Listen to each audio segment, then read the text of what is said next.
Hey, what's up guys?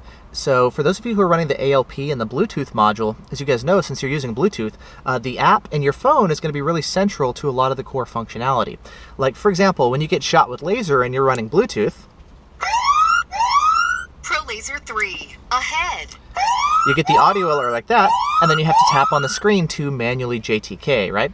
When it comes to radar, it's a similar idea. When you've got a radar alert present, K-band. you can tap on the screen to mute the alert, and you've also got the button right here, suppress, to lock out the signal or to unlock it. And then of course the audio plays over the phone, or you can have it play through your car stereo, right? Now what happens if you have maybe the app backgrounded because you're running, Waze or something in the foreground, right? Well, when an alert happens, we'll go ahead and trigger the laser jammers. We don't have a way to kill our jammers. We have to tap this notification here, and then we've got a second tap to kill our jammers, right? That's a little tough to do, especially when you're driving, to one tap, then another, right? You want to be focused on braking. On Android, that actually works a little bit better. Android can force the app to the foreground, but iOS doesn't allow you to do that. So if you've got the app in the background, it's not quite as clean. Additionally, if you have your phone in your pocket, you're not going to be able to access it in the first place, right?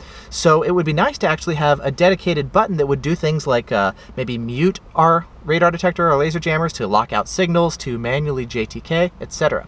Now, if you have the ALP, it comes with a control pad that you can use to, like mute your signals and whatnot, but if you're connected to Bluetooth, that control pad is not going to work at all. So, if you're running the Bluetooth app, which you need for lockouts and frequency display and, a lot of this kind of stuff, right? There's not actually a clean way to always have a JTK or a lockout button available, especially if you've got the app backgrounded or the phone in your pocket. Until now. Now, there's a Bluetooth button that's called the Flic. It's a little button like this, and it basically just pairs with your phone. And the idea is you've got a couple different button press combinations, a single press, a double press, or a long press. And you can configure all those different presses to do different things. This isn't specifically designed for the ALP, but it can work with the ALP. It's actually designed to do things like, press to start and stop your music on your phone, or to pick up a phone call, or hang up the phone.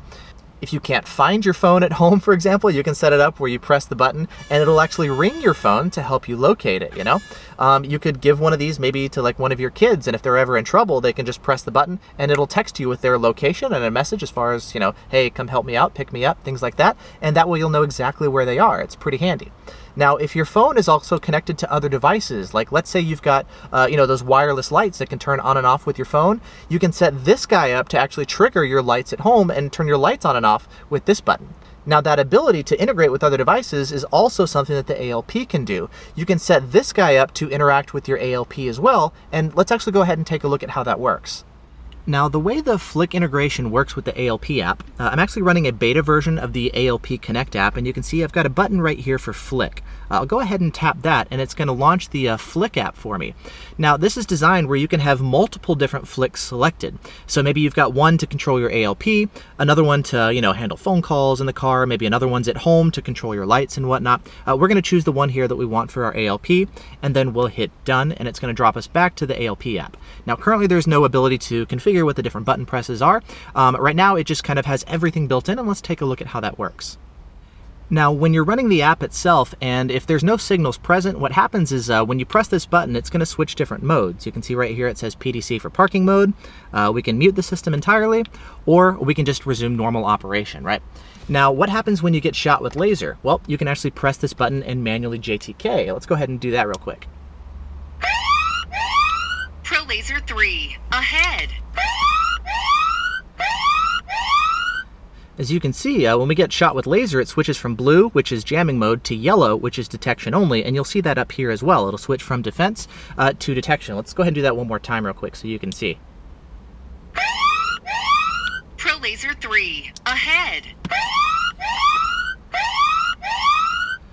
Cool, so there is our manual JTK. Obviously this works really well with the auto JTK feature as well. If you want to set that up and have it automatically kill your jammers after a couple seconds, that's definitely a great idea. And then if you want to be extra awesome and kill your jammers even faster, you now have that option here as well.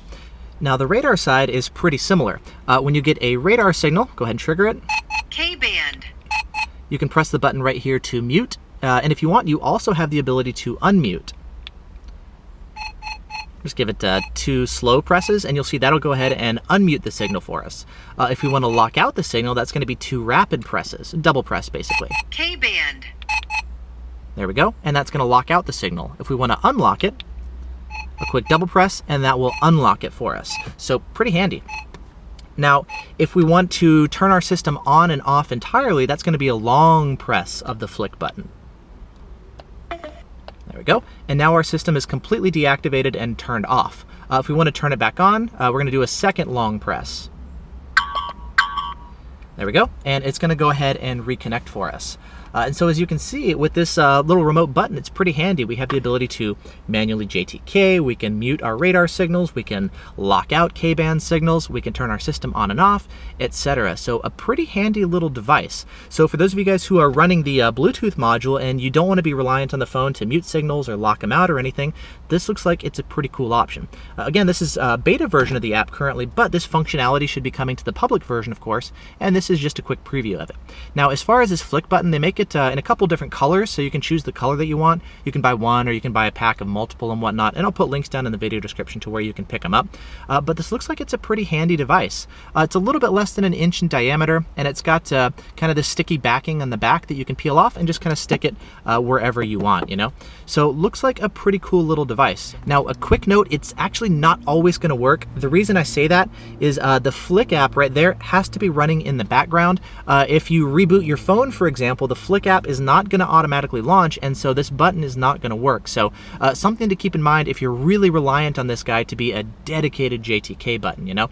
But in any event, if you've got a couple of these things or whatnot and you're using them around the house or to, you know, play your music, you're going to launch it and realize, oh, right, I forgot to launch it. I'll need to pull up the app or something. But once it's running, once you're connected, you know, all this stuff is going to work for you, which is really nice. So in any event, that's just a quick look here at this little Flic button.